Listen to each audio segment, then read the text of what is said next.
One of the core principles in This We Believe is that every student is unique and has a unique set of needs. And that's one of the things that is my foundation as an educator, is that every student is unique, and in order to understand their unique needs and their unique personalities, first off, you got to get to know those kids and meet with them individually on a routine basis. Moreover, that certainly affects the way you assess. In order for me to understand every student's unique set of needs, I've got to use a varied set of assessments that allow students to display their knowledge in a lot of different ways. And then by using that data, by using data from previous years, by meeting with my other teacher teammates in order to discuss what they've seen, by taking all that into account, I can better understand where each student's at and what I can do in order to meet those needs. One of my goals as an educator, I guess, again, one of my core principles in my teaching philosophy is that when students feel that they are part of a community, when they feel that they're valued, that they're needed, that they're an important part of their school, their family, their town, their city, their state, their country, when they can start to feel a sense of ownership over their role in this world, students engage.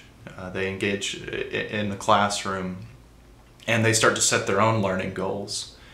And that's what I try to do in the classroom is I want to show every student that they're an important piece of this mosaic, right? Where a lot of individual pieces come together to form a beautiful piece of art. And if pieces are missing, if people are not contributing to the community, then we're incomplete. So in the classroom, I try to create an atmosphere where everyone's opinion is valued, where everyone has a voice, and where everyone is encouraged to share their unique funds of knowledge, their unique skills, their unique experiences, because we need them. And we're a community of learners. I'm learning together with the students. Again, I feel that that's part of what makes me unique and makes my classroom unique. While at Appalachian State, I studied primarily middle grades instruction and how to work with developing young adolescents.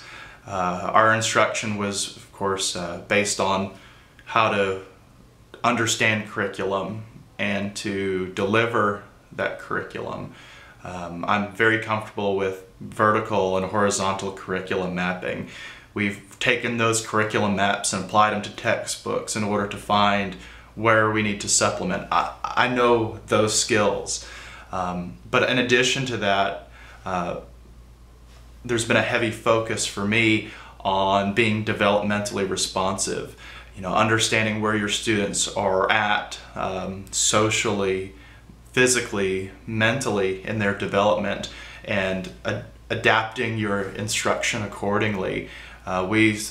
In my university program, we studied This We Believe a lot, which talks about just that, being developmentally responsive and providing relevant instruction. That's another kind of core principle of mine, is that my instruction is always relevant.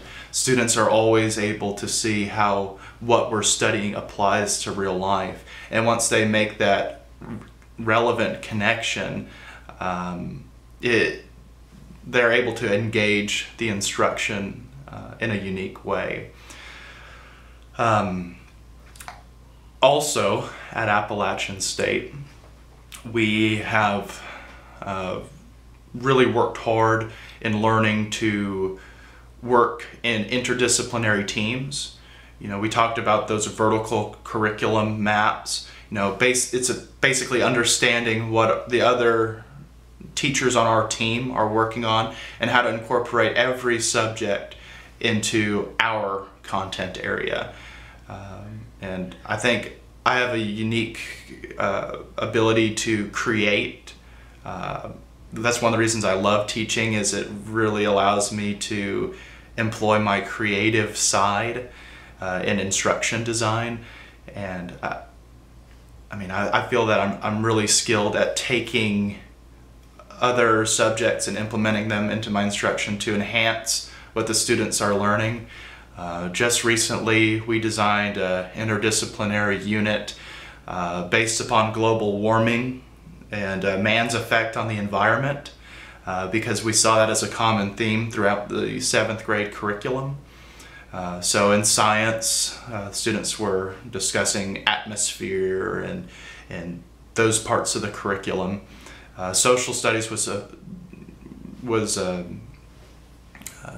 teaching about how population growth and how that growth affects the environment, and how do we be responsible and conserve.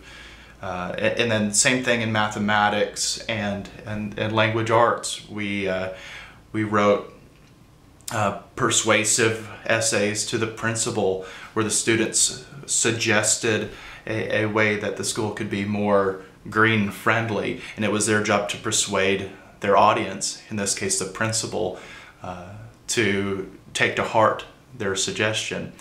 So that kind of collaboration, I think, is definitely a strength of mine. While at Appalachian State, I was really fortunate to study under some really excellent minds.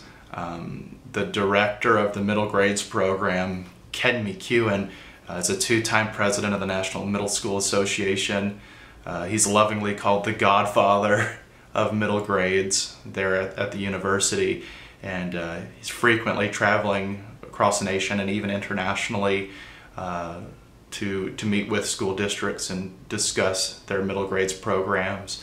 I had the unique opportunity to study under Dr. David Considine, who is, he has the only graduate media literacy ed program in the country, and he has a very unique ability to teach media literacy and to integrate media in instruction.